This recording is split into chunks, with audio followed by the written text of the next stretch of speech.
name is Gray. I'm the dietitian and health coach with MLK Health Center and Pharmacy. For this cooking demo, I'm going to be making a Chana Masala.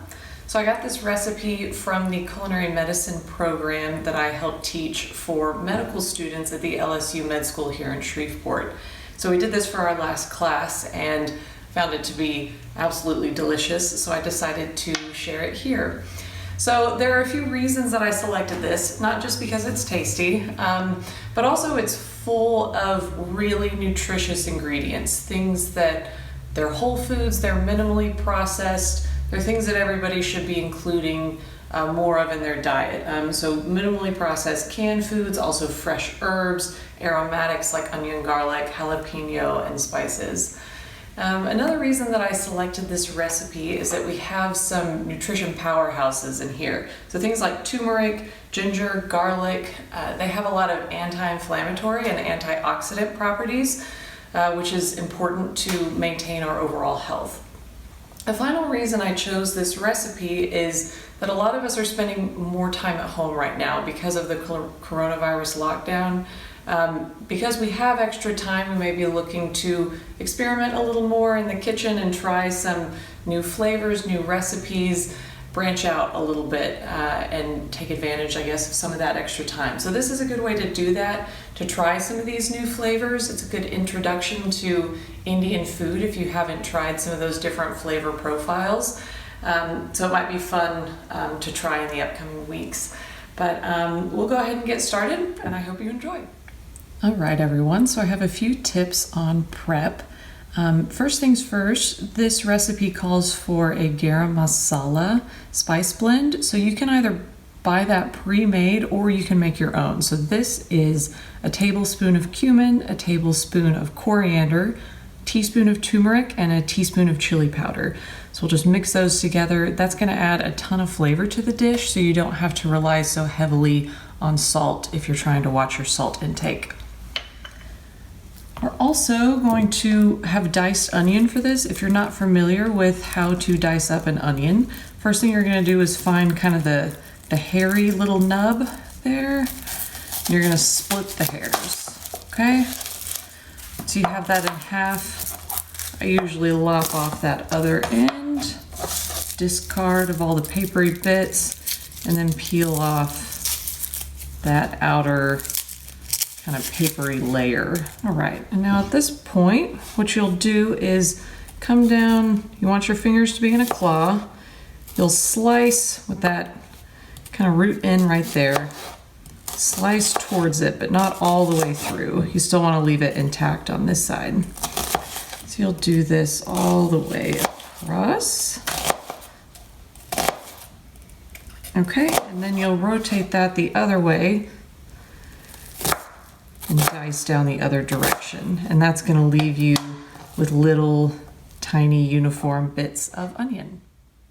Now for some of our aromatics, like the ginger and garlic, I like to keep my life simple and convenient, so I usually keep a little guy of the minced garlic here in my fridge. It lasts longer. You don't have to worry about sprouting and all of that. So that makes that a little more convenient. And then for ginger, I could not find fresh ginger root, which is what the recipe calls for, but this ground ginger is a good alternative. And again, it's gonna last longer in the fridge. This recipe calls for about 2 inches of fresh ginger, so I'll probably do 2 tablespoons or so of this. The other thing I'm gonna prep is jalapenos. So I'm gonna put on some gloves here. I wear contacts, so I don't like to mess with that jalapeno juice on my hands because I don't want to get it in my eyes. So what we're gonna do here is trim off that stem and discard.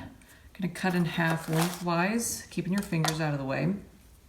Some of you may know this, but if not, the skin does not contribute any spice, but the seeds do. So if you really don't want your dish to be very spicy, like me, you can peel out this inner part with the seeds and get rid of that. I'm actually going to do it over here to keep it off my cutting board.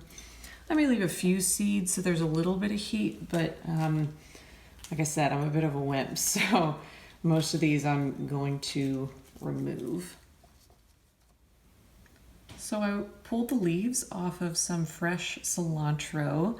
Once I mince this down, it's going to be about half a cup worth, which is what we need for this recipe.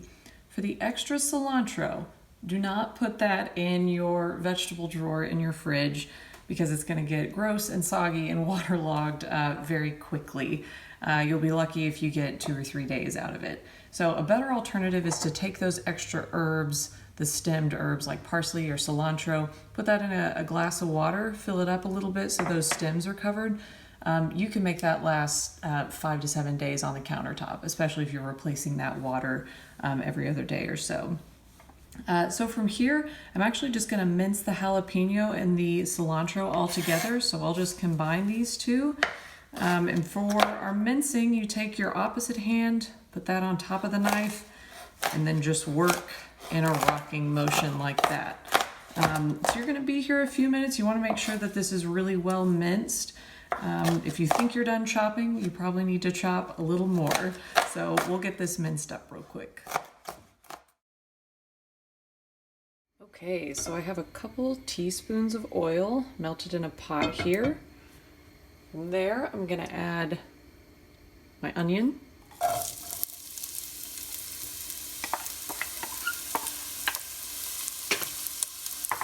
And my garam masala spice blend.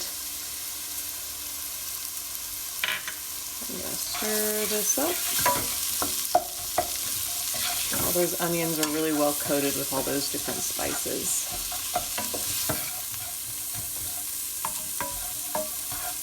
Okay, so you can see, looking tasty, so we're going to saute those down until they're translucent. Keep an eye on the heat to make sure we don't scorch any of those spices.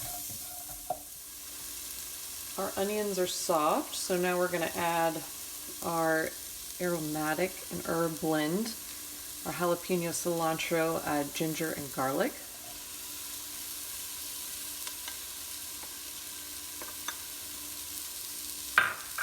Give that a stir for about 60 seconds. Not too long, just enough to kind of get those flavors online. After about a minute, you're going to add your diced tomatoes, 28-ounce can,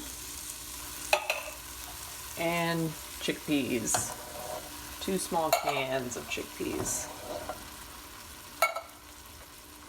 Give that a stir. Once we have all our ingredients added, we're going to up the heat a little bit, make sure everything is well mixed. So we want to bring this up to a boil because it's a little thin right now, but we want to reduce it down to a stew-like consistency. So we got some bubbles going here, so I'll leave the heat on for a bit longer and then we'll reduce that down to a simmer. Alright, our chana masala is boiling. So at this point you have some options. You can leave it as is, or if you want to jazz it up a little bit, you can add some sort of protein. So I'm going to use halloumi cheese. This is not an Indian style cheese, it's actually more of a Mediterranean type. So veering off course a little bit, but you can also do diced chicken, tofu, like I said, or you could just leave it as is and maybe pour it over rice. So there are options here. You can kind of add whatever kind of flavor you're looking for, but I'm a fan of the halloumi cheese and I had some in my fridge, so I'm going to incorporate that. We're going to let this simmer for about 15 to 20 minutes, stirring occasionally. Alright, we are all done with our chana masala. I garnished with a lemon wedge because that acidity is going to brighten up all the other flavors in this dish. I hope you all give this recipe a try at home. It's simple and so delicious. I cannot wait to dig into this. It smells so good. For more cooking demos and nutrition and wellness tips videos, please check out our YouTube channel. Thank you for watching.